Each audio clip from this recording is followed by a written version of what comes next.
Hello, Good morning. how you doing? I'm very excited.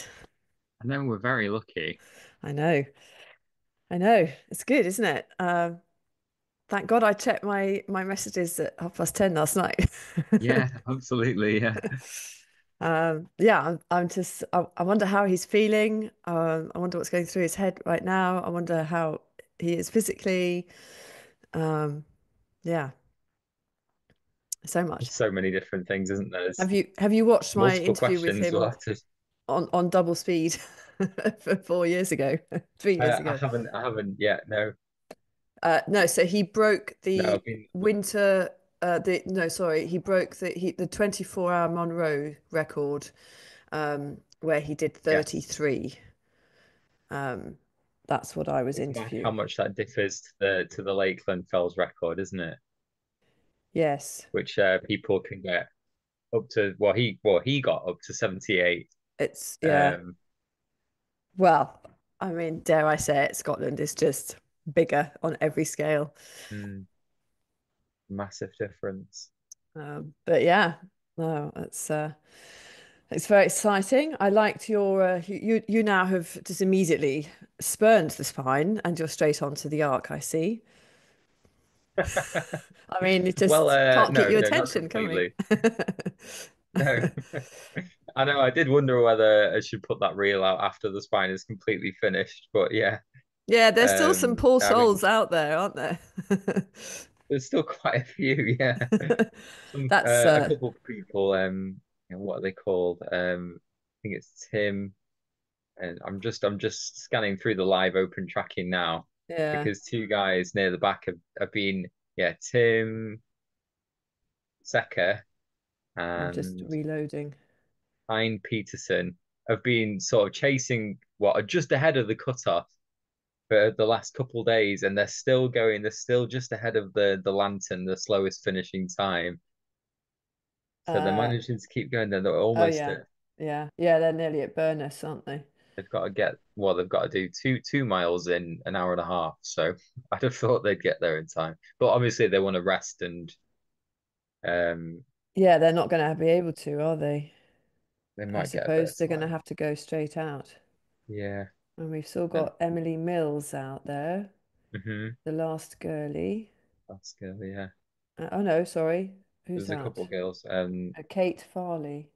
Yeah, Gosh, it's just unimaginable, isn't it, to it think is. they've been going for nearly a full week. And just in Uh, itself, going from Burness to Kirk Getome over the Cheviers would be a mammoth achievement, just doing that one yeah, yeah, section. yeah, yeah. I was trying to explain it to my partner the other night when I was watching Mel, Hmm. and I said Mel set off from here this morning, and she's only just passed Hut 2, I think, that afternoon. I said it's Right. taken her all that time Hmm. to get there, and she started, all this way and days ago. I mean, it is unimaginable, really. Yeah, you Um, just can't know what it's like, can you? no. Unless you're out there yourself. And the other thing that I was really sort of thinking about, and Adrian Stott well, he shared a blog that he wrote a couple of years ago about the new sport of dot watching, Hmm. and how that's exploded in recent years. But also, the messaging. I was going through the messages that people had sent Mel. I mean, there's just hundreds of them. Yeah, Um, it's so many, it's isn't there? it's incredible. We'll have to ask him. I mean, I bet he got millions. Anyway, he's just They did. arrived, so let's dive in, Okay. um, and see. We'll have to maybe that's to be our first question. Yeah, How go many for it. messages did you get? We're anxiously awaiting. I'm wondering what state he's in. Hopefully not too bad. Right, I, just turning my video on. There we go. Hi, Kim. How are you? I'm good. Congratulations. Thank you. Oh, wow. Morning. I can't tell you how excited I've been about this. Thank you so much. Kim, Robin, Robin, Kim. Hi, well, we met at the start back in Oh, the of I did. course you did. Yes. yes. Yeah, it was the first one that I managed to wrangle in for an interview, but he very selflessly let me ask my questions to him first out of anybody else. So thank you for that. No worries, it's good. Oh, Kim, I mean, just how are you feeling now? Yeah, I mean the last few days have been pretty rough with the Mm, post long ultra, feet swollen, aches and pains, not being able to sleep properly. Yeah, just but yeah. but still glowing inside. So the pains and aches will go, but the feelings of Yes. success and are just still there. I mean, it must be all the sweeter. You know, third time lucky. There must be something that extra work, Well, not even perhaps. third time Fourth, lucky. It's fourth fourth time, time yeah. lucky. Fourth time lucky. Fourth time lucky is even more special. It's the Okay. Yeah. new catchphrase, fourth time lucky. Fourth time lucky. Uh, Oh my goodness. yeah, I mean each year it builds up, accumulates that kind of Yeah. right. I've got to go through a whole another year of trying to do this. So yeah, to finally do that, the feeling is just amazing afterwards. Do you feel when you didn't finish before, was it an immediate automatic, well, I'm going to do it next year, or I'm going to, I'm back next year no matter what? Yeah, I think it's been a 350-day wait to the start of this one. I think I automatically knew last year because I just knew it was I was pretty close to being able to do the performance I wanted, and I just needed a few more pieces of the jigsaw to make this year a success. Mm. So it was just a process of right, what have I got to do to try and get to this start line? Which What was that? what was that I had to What do? were those pieces of the jigsaw? Uh, well, there was an element of rebuilding some confidence. So a large part of this year was changing the story. So previously, after the Monroe's record, I went on to some new medication, and for a couple of years, I was having quite a lot of DNFs and a lot of failures, and you start to doubt yourself, and so having had consecutive of things that knock you down and you think, okay, what am I doing wrong? And trying to find solutions and working through them and then still getting knocked back. So after last year's failure, although I knew it was uh, not caused by the medication anymore because I'd come off that previously, it was still right. I need to build confidence and start getting finishes.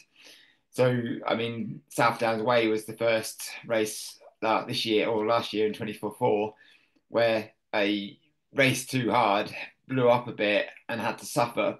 But I was always going to finish that race. Mm. And that was really important to me to start that process of, right, let's change the story, let's work through these hard things and get to the finish. And that Mm, process continued for the whole year.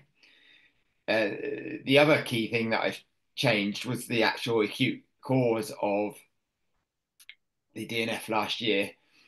Last year, I was super fit, super strong in the lead of the race, and then an acute injury came onto the inside of the knee tendons, which meant I couldn't bend that whole leg, and kind of knew that it wasn't going to last another 120 miles to get to Kirk home. And so, so this year has been doing a lot of kind of preemptive work with a physio, just to mm, try and make sure that my biomechanics are rebalanced, that my body and hips are working a little bit better, that I had some better posture and form to concentrate on, and some techniques to use during the race just to help loosen some muscles off when they are getting sore and tired.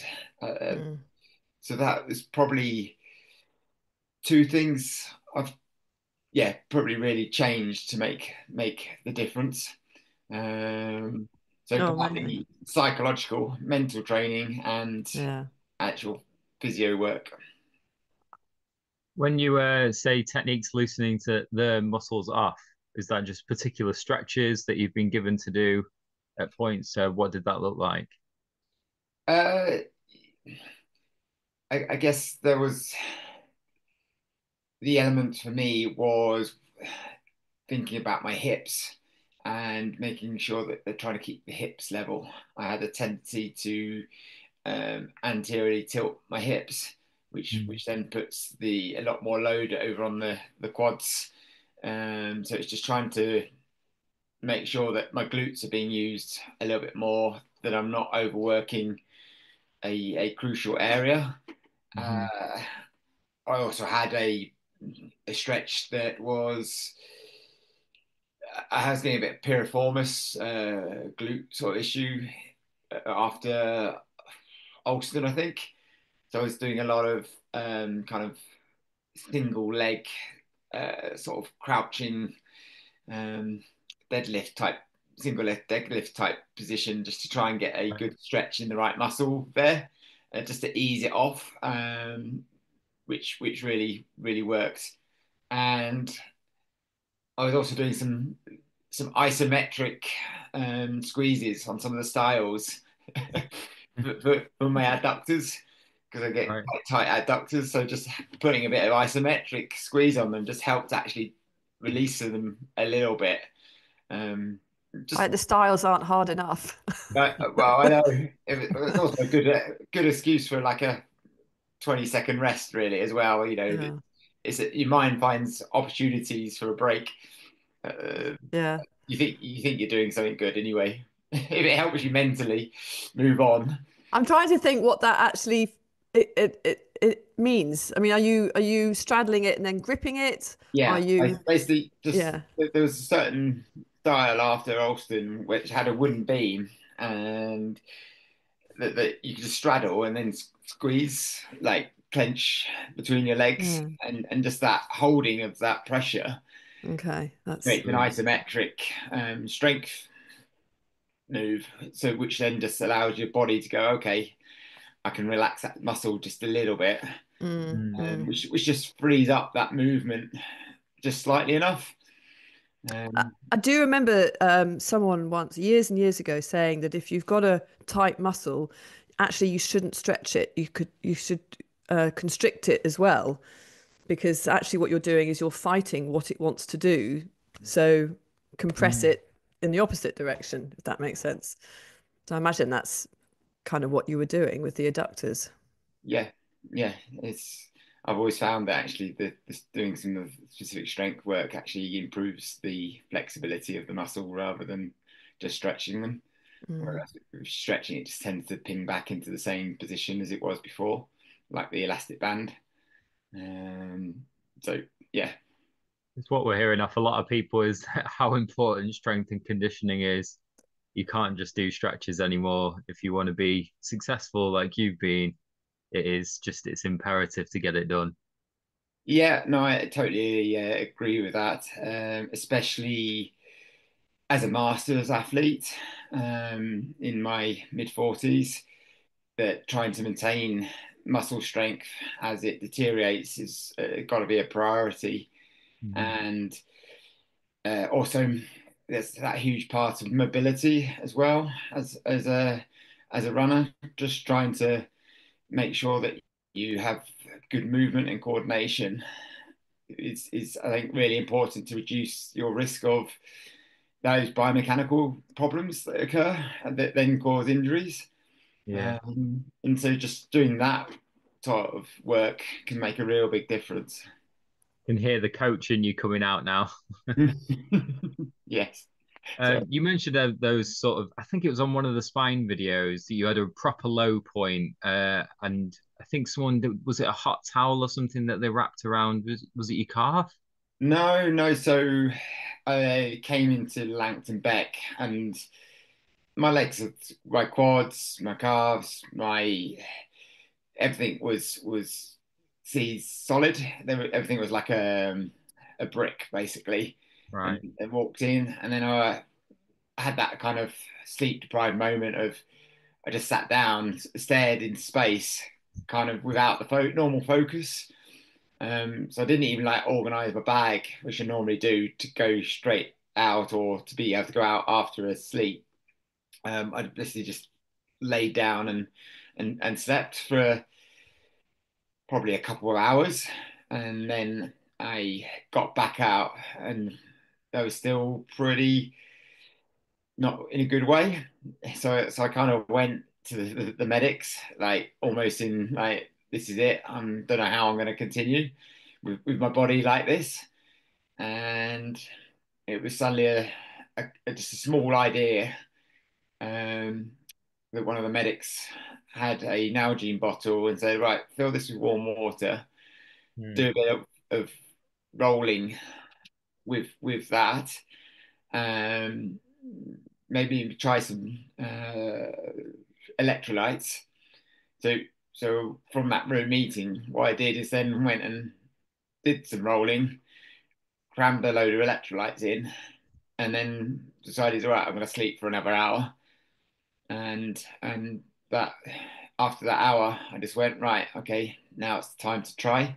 I've got to at least step out the door and try. So I packed up and didn't know what was going to happen and started walking. And actually it worked a treat.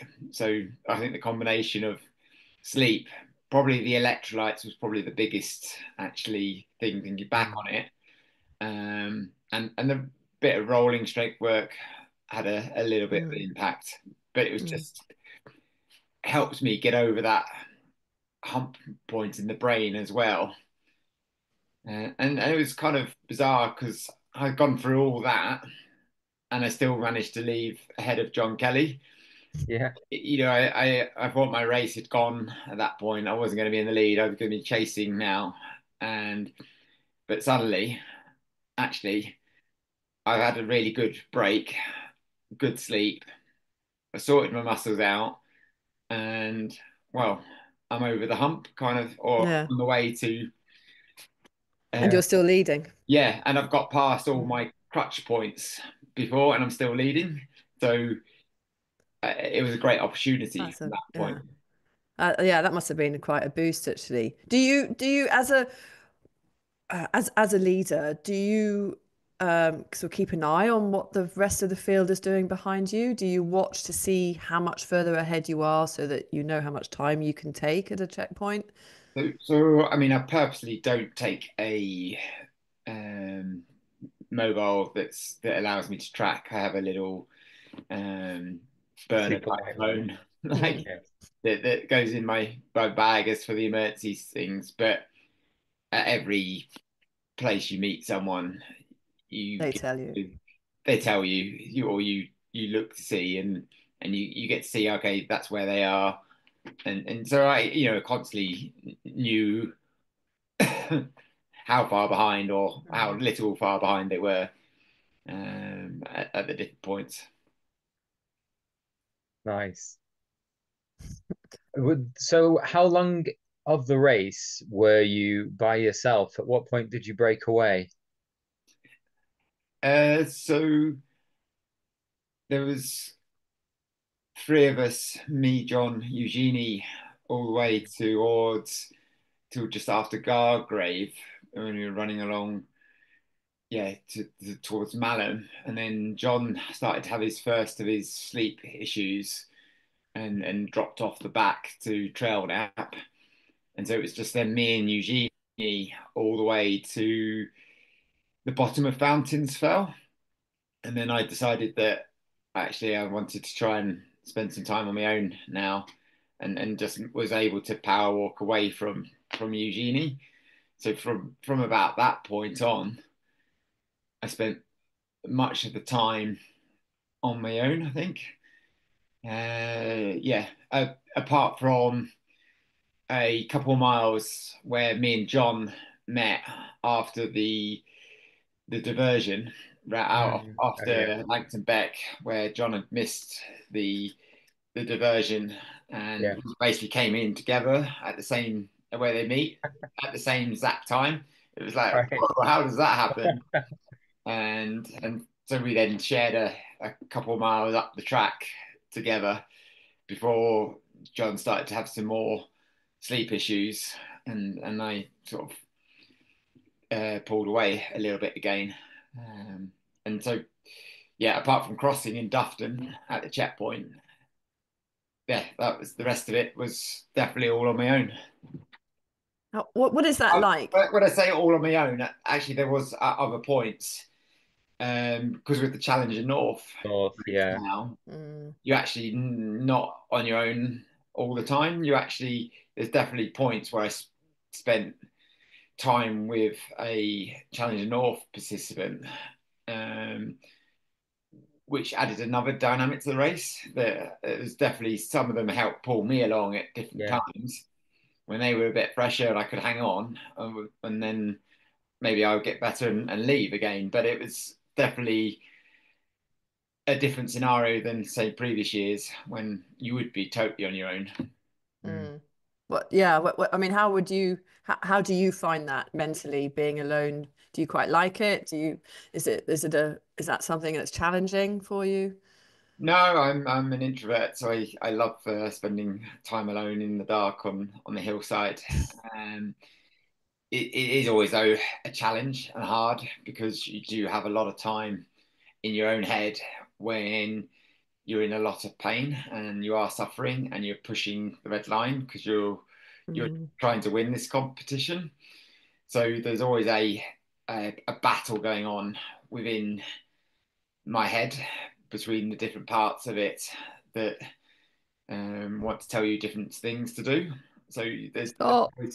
it's always a conversation with the chimp, I call it, that Yeah.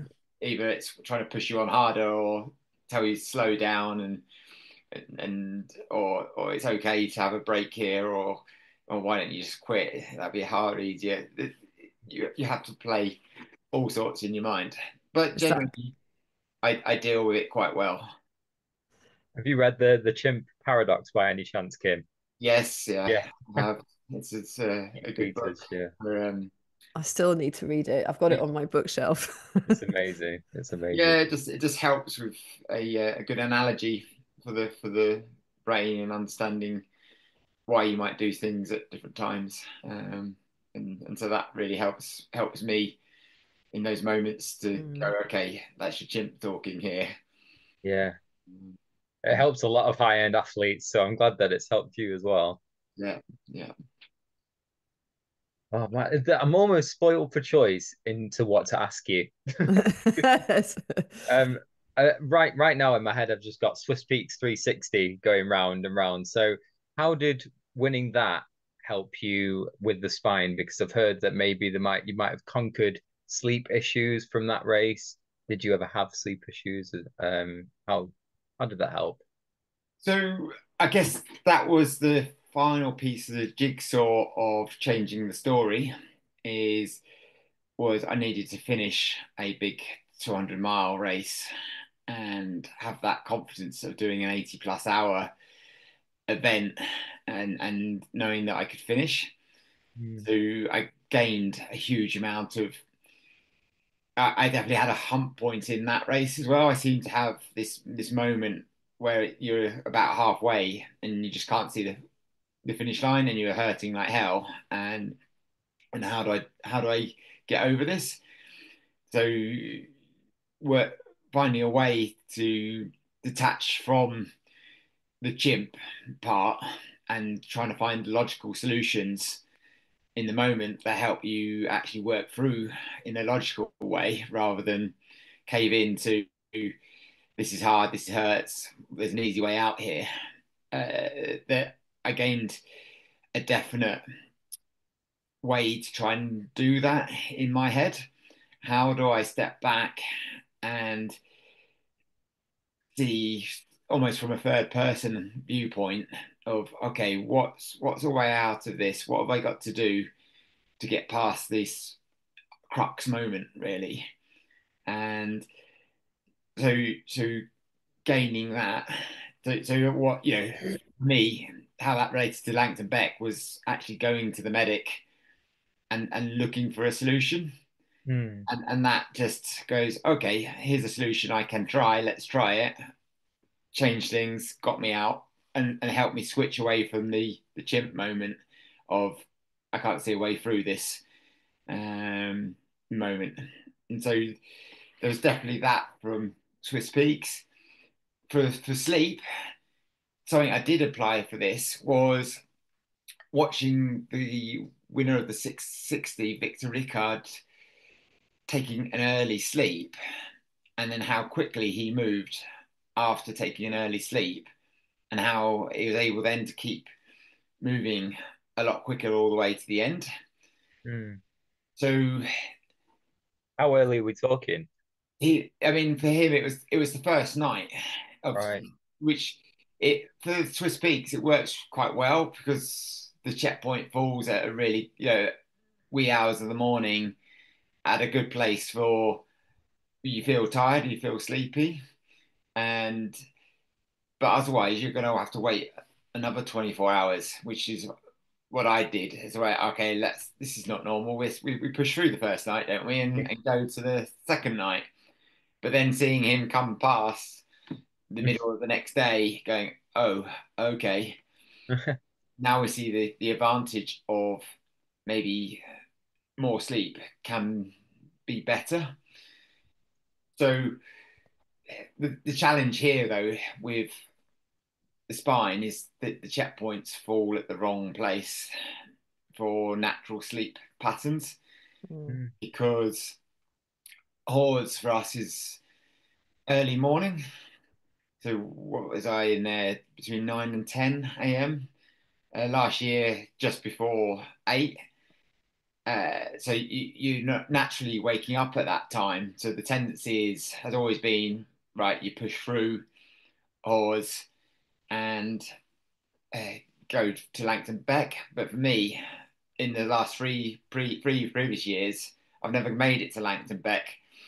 It always feels like that step too far for me.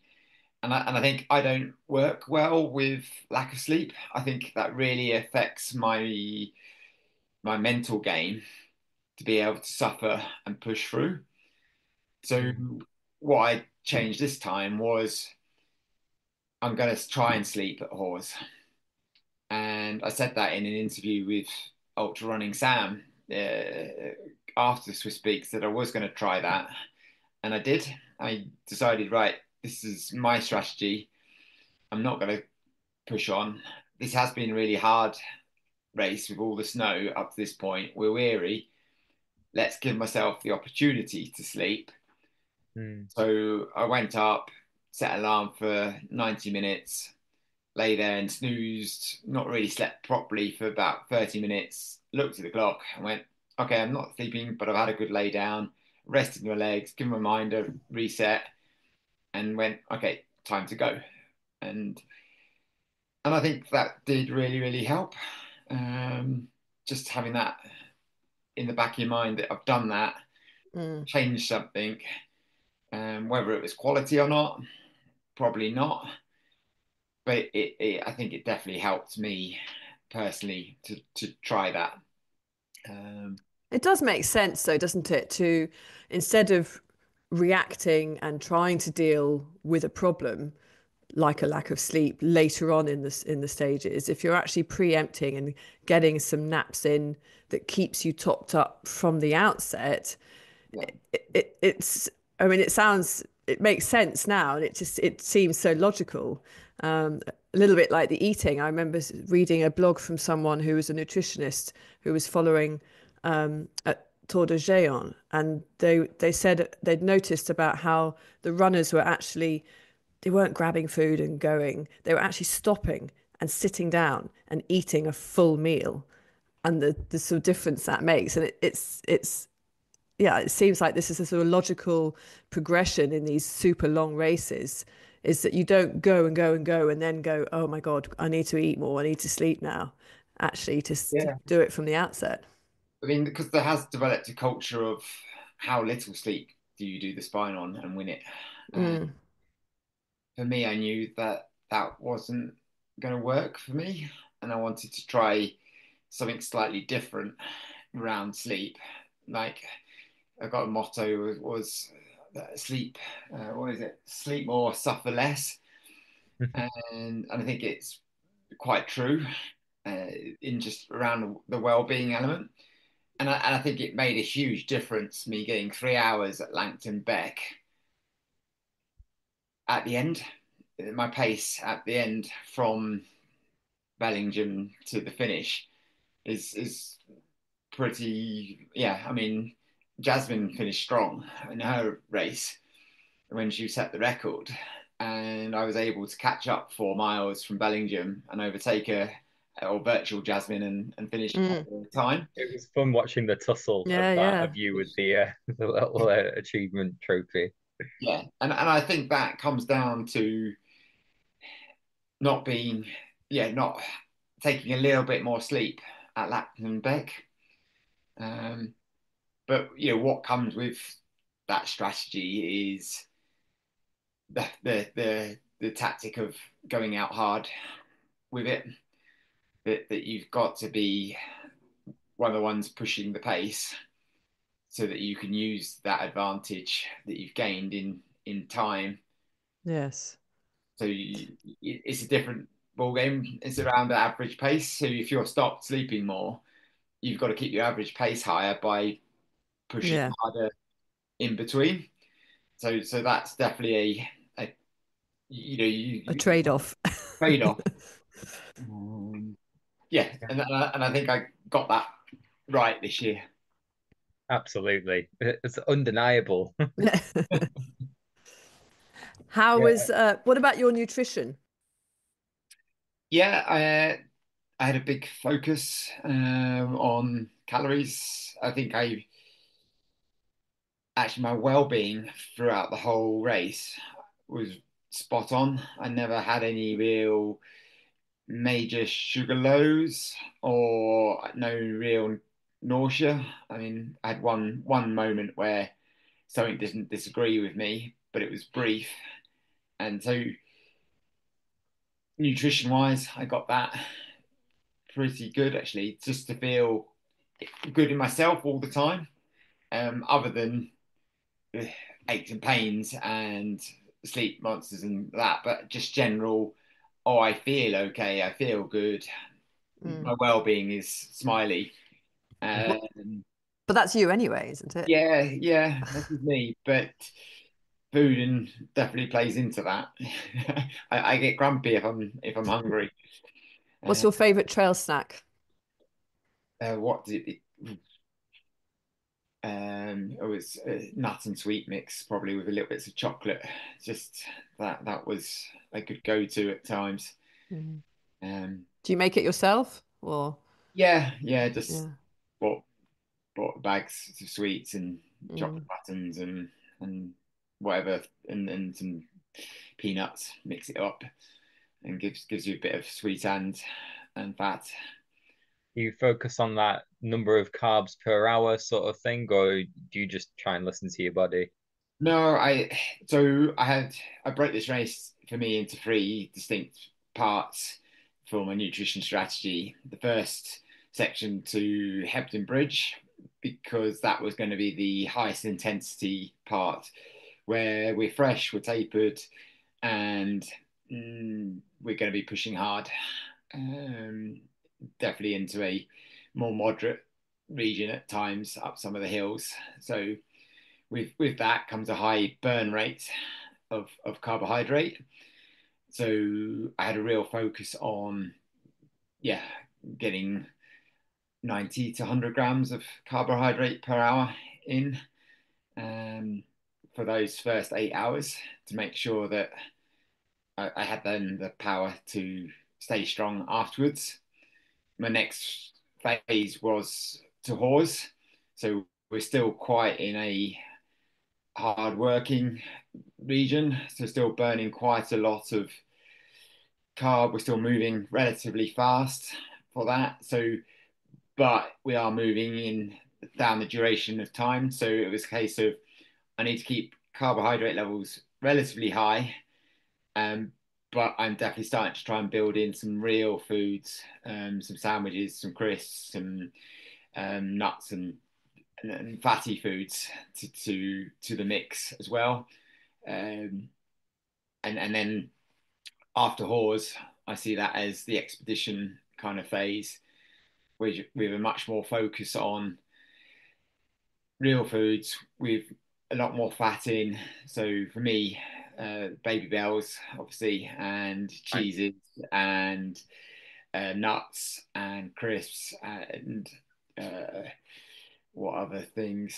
But then also getting still keeping gels going in, but just not. You can keep those sweetie stuffs going in at the same intensity as you did in the first 8 hours. So definitely a distinct three phases for me this race. Interesting. Do you tend to eat much of the hot food along the way? There's always talk of the lasagna, I forget where now, and like burgers in particular places. Is it do you try and take in the whole experience in that sense, or do you just stick to what you've got? Well, I mean, no, we're not kind of stopping at all the places you can get food, like the M62 crossing or that, but we're definitely trying to make most use of the checkpoints to get a good meal in there. Make sure you get the Alston. I was delighted to get the Alston lasagna. I've been hearing all about it for the last 4 years. To finally sample it and go back for a second portion was great. Yeah, and I mean I like the curry um, at the Langton Beck checkpoint. Always have a partiality for curry, so that was a no-brainer to eat that in my And John's noodles. no, I didn't stop at John's Noodles. Oh I, no. I, well, I couldn't. I had John Kelly just a couple K behind me. It was like I stopped for a quick coffee and sip it outside, but that's it. I'm on my way. I'm not hanging around to have noodles and John to catch me at that point. So I kind of missed out on that That John experience. spicy noodles. Um, You Maybe said you pulled away from was it John around Fountain Fells? Um, I heard that the that was quite a lot of people's least favorite section because it was so difficult to get through. How was it? How was it for you? found to me was actually a joy. I seem to the last couple of years I've had a really good strong section from Malham Field Centre to Hawes, and this year was the same. So I think I felt really good, and I was moving away from Eugenie at that point. Actually, Fountains Fell was fine. I mean, it was hard work. Yes, there was a lot of soft snow, and uh, but at least I wasn't the first person through there, and I had some footsteps to follow. So it was weavy and not actually on the path a lot of the time, as people have tried to follow a trace and or tried to follow the best ground with least resistance to go in the general direction. But I can definitely understand why it would be a lot of people's low point. Um, I think what was worse was actually the Cam Road where you're dropping down into Hawes, because that was just drifted all the way. You couldn't see the track that was normally there, and so you were having to like, like run along the side on the grassy bank where the snow had been blown. Oh really? Yeah, so it was kind of that was the best choice rather than trying to wade through like wasty drift that were on the trail. So that made that really, really tough and slow going. Um, but having had the Challenger South go through before us made a huge difference to us on the spine. It just made that there was a trail laid and made it just a little bit easier. And That's faster. interesting. With the snow, I imagine it's yeah, they're laying the ground for you. But if had it been just rain and mud, would it then have been worse to have had that whole other race go ahead of you? Yeah, they would have churned it up a bit more, Mm. um, but mostly it was a bonus this time. Just I mean, made it looked from the start, from going through the Peak District, it looked like it was actually really nice to run on the sort of hard packed snow. yeah, the first 6 hours or so, or to Hebden Bridge really. It was nice snow. The snow was still quite solid. It'd been packed down by half of Derbyshire and the Challenger South, and the sun was out as with the inversion over Kinder. That was pretty special. Mm, It lovely. wasn't until perhaps after Hebden that the forward started, and the bits over the moors towards Cowling and that area, Saddleworth and Oakworth and all there were that was really tough, slow going. The Mm, snow was now melting, it was moving under your feet. Every step was hard work. It was deep, even though that the trail was laid, you're still having to step into their footprints, and Mm. so that became a lot tougher, and definitely suddenly, oh, this is much more harder work than last year to try and keep the effort pace high. mm. And then the same as with up over the mountains and the side of Penny Ghent and up the towards the Cam Road, that extra amount of snow just made everything, you're pushing a bit more energy than previously. And that Mm. definitely kind of showed in how I felt compared to last year arriving at Hawes. Just mentally and physically, it's definitely a lot more worked by this Did time. do you feel you got your gear right though? I mean, did you keep your sort of body temperature about right? I mean, your feet, any issues with your feet and Yeah, I mean, I was particular to try and make sure I looked after my feet the best I could. So I always at every place I changed my socks, tried to clean them with a alcohol wipe to help with drying them, tried to make sure that I dried them with a towel, and then I did have a couple of toe blisters to attend to try and put a bit of tape around them, protect them, and yeah. So generally they did get a little bit worse towards the end. I think on the penultimate leg, was it between checkpoint 4 and 5, I decided not to wear waterproof socks, and I think I was getting a little bit more trench foot. mm, Um, but the problem I find with waterproof socks is I can get too warm my feet, and it Mm. was getting quite warm um, than previously. So, but there was, yeah, a lot of dirt and grit, and so my feet weren't so good at Bellingham, but not so bad that it was it was going to stop me or slow me down. mm. Generally okay. Could do better with feet.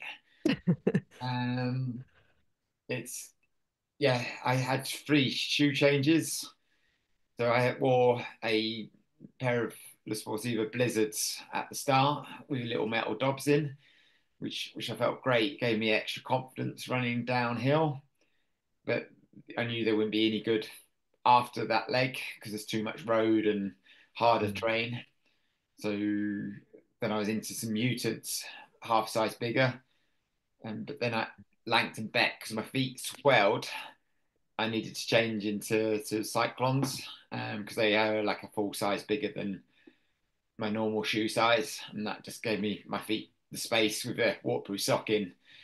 Uh, Those ones with the boa. One with the boa, and the good grip, good off-road running shoe. I just generally prefer the mutants for my feet. It's a bit more cushioned, but it was like okay, either too tight or feet.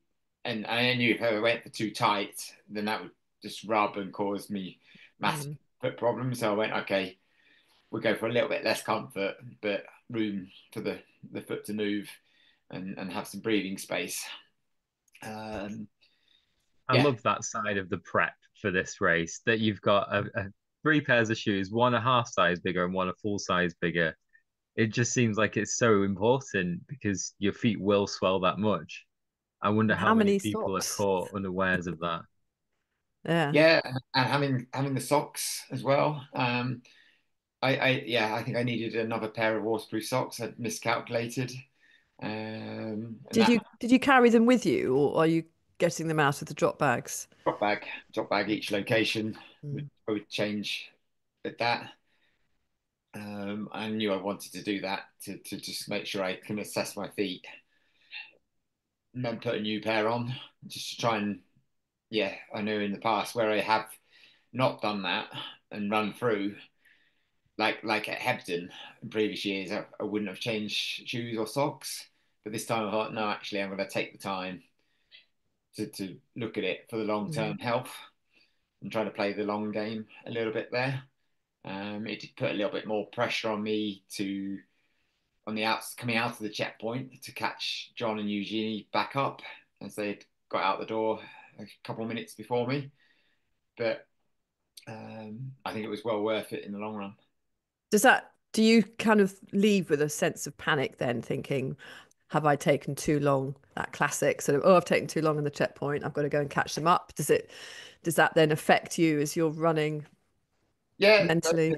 there is that little bit in your the chimp brain that goes that starts to alarm off in your head like, oh no, what's going? You're too long. Come on, speed up, get out here, Mm. catch them up. And but it it wasn't a problem because they were just getting going themselves. Yeah. Um, Trying to work the way out. How do I get back out of this checkpoint that we've never been to before? And so within a minute, I was back with them, and it was all happy and rosy, and the chimp could settle down again. Um, I must confess, Kim. At one point, I was looking at your Strava, and I saw this guy always runs in these mutant shoes. These must be incredible. I'm gonna have to go and buy a pair, but I couldn't find any in stock at the time. Uh, I realize you're supported by La Sportiva, but they do seem a very popular shoe with a lot of people. Would you recommend?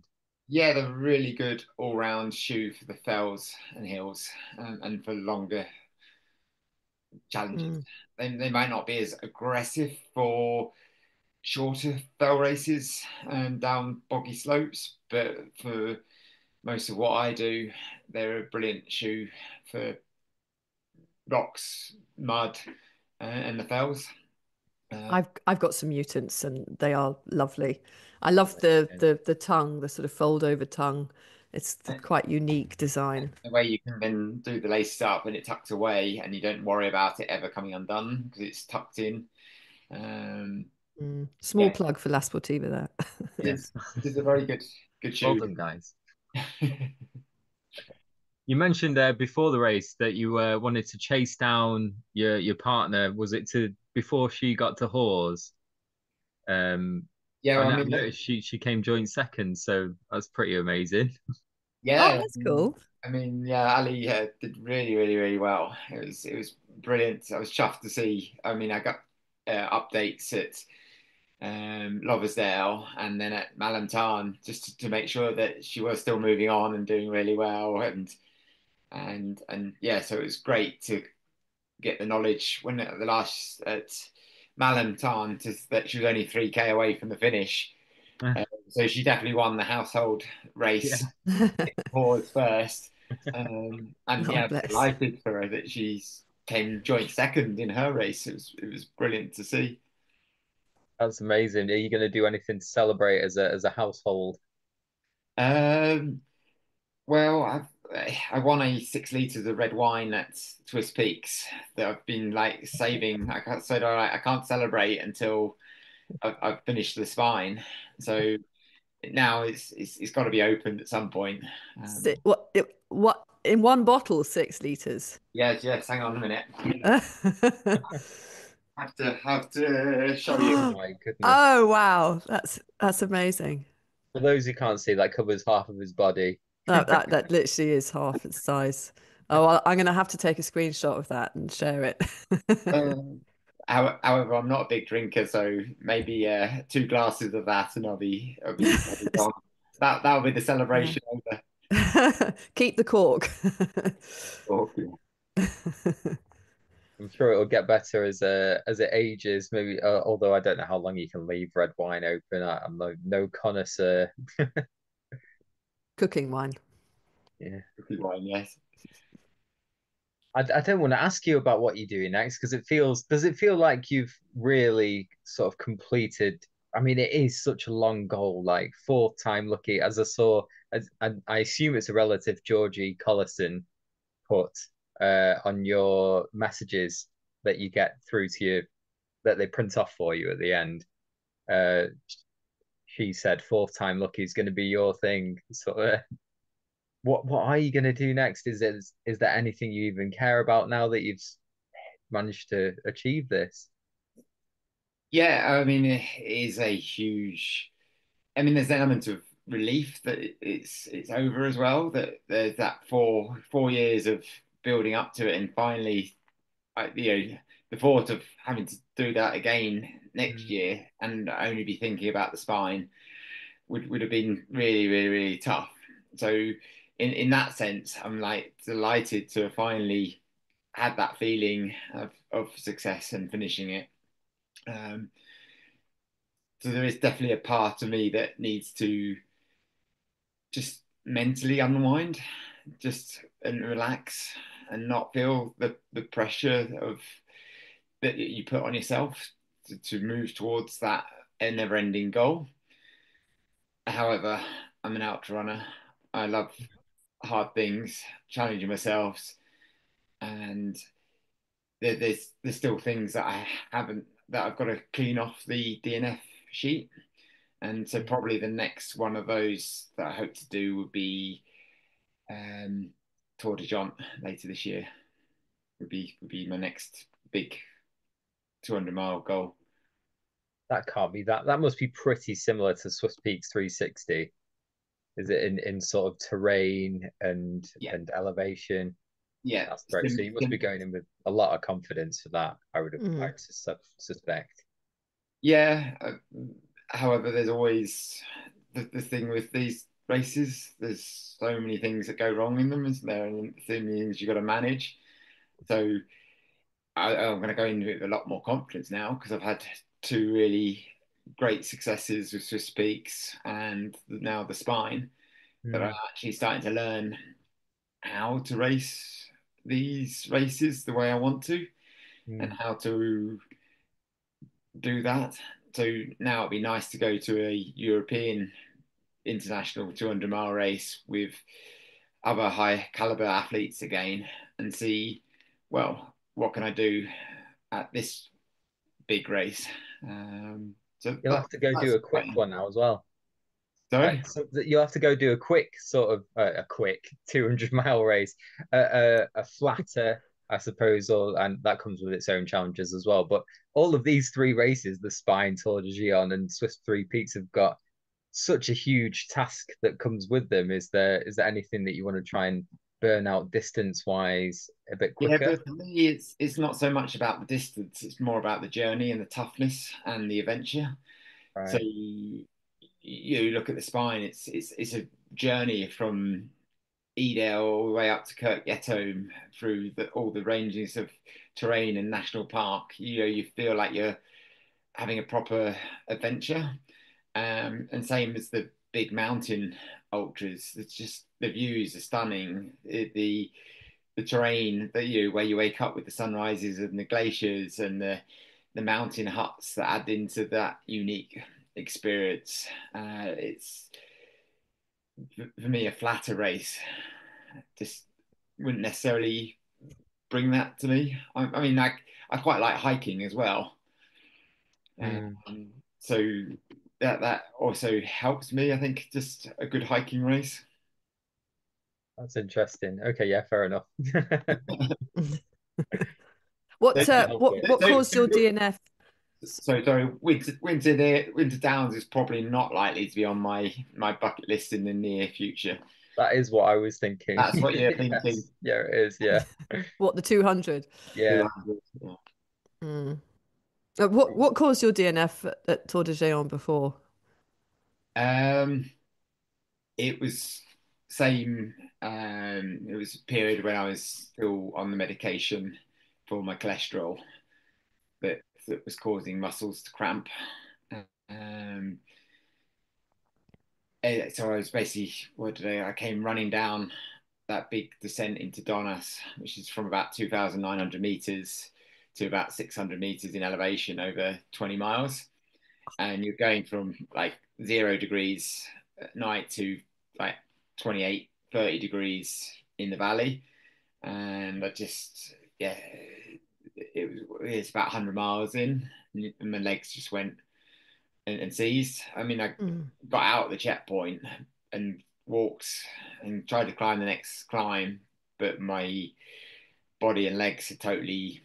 It was like when you do a really hard fell race, and then the next day you wake up and you can't walk because you've got such severe DOMs. You can't get up the stairs, you can't get down the stairs. It was kind of that kind of aggressive leg seizing, and so that's kind of what caused that. But now I'm off the medication. I'm understanding, okay, how do I look after my muscles a little bit better? How can I Yeah. improve that?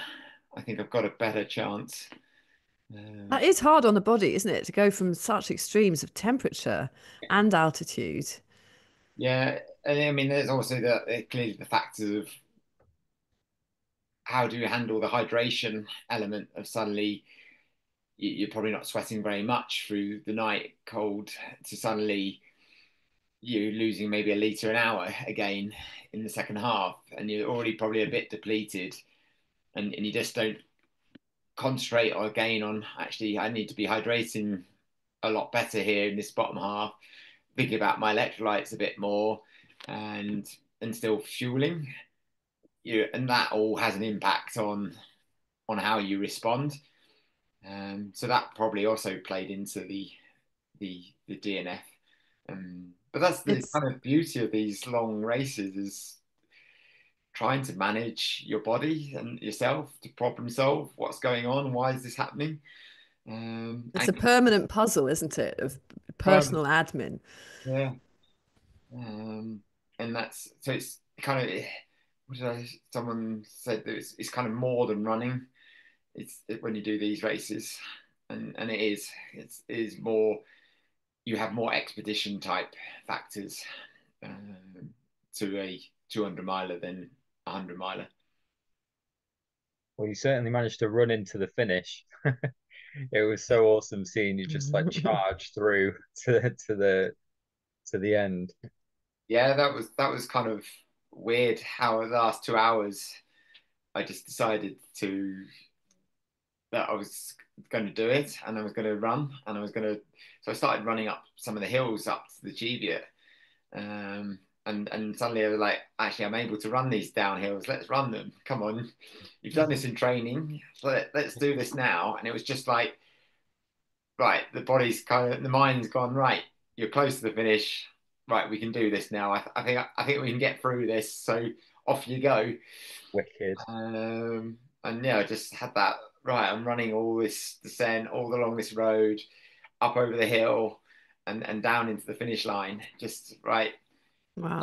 Part of my mentality is about I want to get the best out of myself on the day, and if I've got it, then I'm going to use it.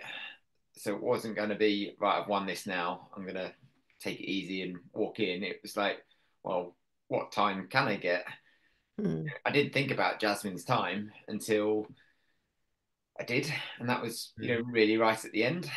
And suddenly I thought, oh, actually, I'm I'm pretty close to Jasmine's time.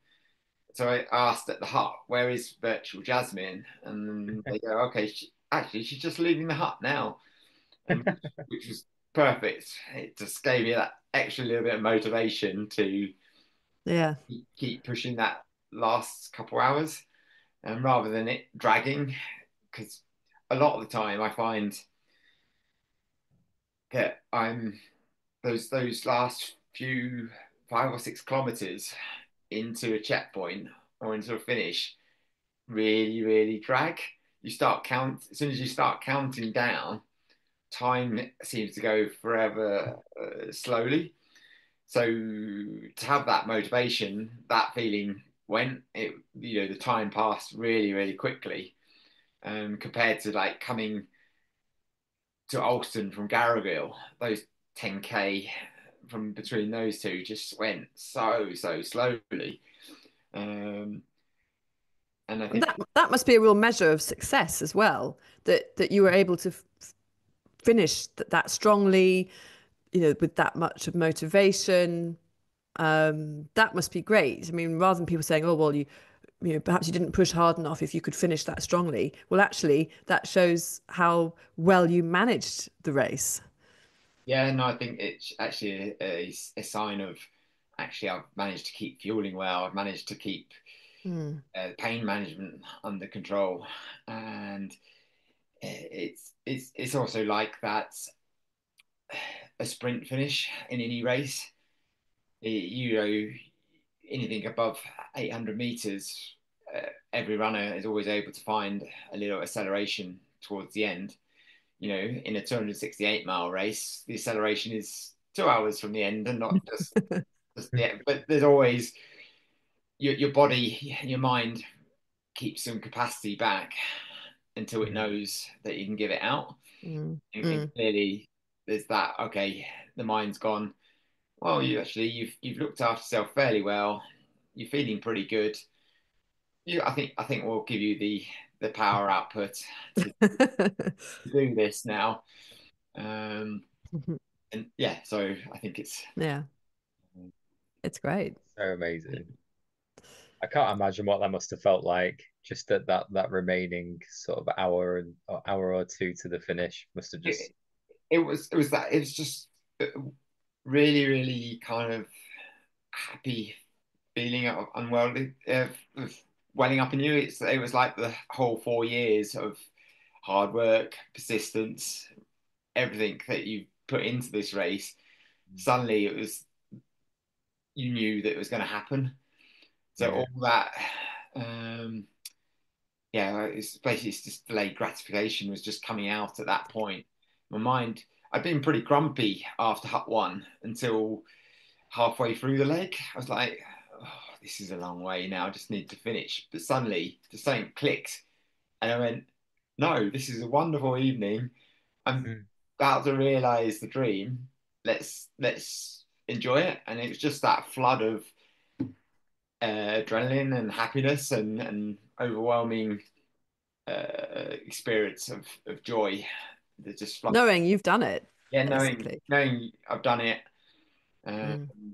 was a great feeling. I often talk about it because it's my only point of comparison. But when I did the UTS 100K, when I got to the top of Mole Ilio, like the last hill of that race, I had the same ish sort of feeling like, oh my gosh, I can actually let go and charge to the finish from here. I don't need to hold back anything anymore. There's nothing I need to like be careful of because you're constantly trying to check your body, aren't you, to make sure that you don't push yourself too hard or ruin your race. Yeah, So when you get to that point, like which is I imagine how you must have felt the near the end of the Cheviers, which look like they're exhausting, by the way, to just to let go and just let the emotion out because you must be holding it back the majority of the race because you just especially you with the fourth time not knowing what's going to happen. yeah. It's the yeah euphoria, isn't it? Of just the joy of that feeling of all right, I can let it all out now. I don't have to hold it back. I know it's going to happen. There's no like nagging demons left anymore that Dave Phillips or John Kelly was going to come through and take a little bit of that joy away. It was like, no, this is happening now. There's nothing that can stop you really. And Yeah, I think it was just that point where the mind allowed myself to realize that moment that you've been working towards, and but it's brilliant that we can all get that feeling by Mm. doing hard things that are hard to us. And mm, you know, 20 years ago, it's been a progression of building up over 20 years of doing hard things, getting that feeling, going right. What's the next hard thing to get that same feeling? And slowly those stepping stones build up to, for me, what that next one was going to be was the spine. And it's been great because it's been a 4 year challenge of doing a hard thing to get that ultimate rewards that we kind of chase by doing these challenges. and all the sweeter for Yeah. that time taken. Yeah. Well, Kim, I think we've had you on for an hour. I'm so grateful to you for taking the time out. It's been fascinating. Robin, have you got anything else you need to Oh wring out no, of Kim? it'd only be taking us really far backwards. So no, I won't bother now. No. No, thank you so much and huge congratulations. Yeah, it's been a joy to watch and it's been lovely to watch your dot. Thank you. I mean, and it's been great to all the messages of support and, I say on that open tracking, just starting to trying to read through all of them, Oh, yes. The all the messages are great, aren't they? yeah, and all the messages I received by WhatsApp and on Instagram. It's just been incredible. I just certainly was feeling the love powering my dot and encouraging me to make it this year. So Oh, thank you to fantastic. everyone that took the time to send a message. It's helped put a big smile on my face post race as well. So thanks for that. Oh, brilliant. Thank you so much, Kim. And we look forward to seeing you out during this year and at Tour de Géant in September. Cheers. Thank you. Take Thank care. you.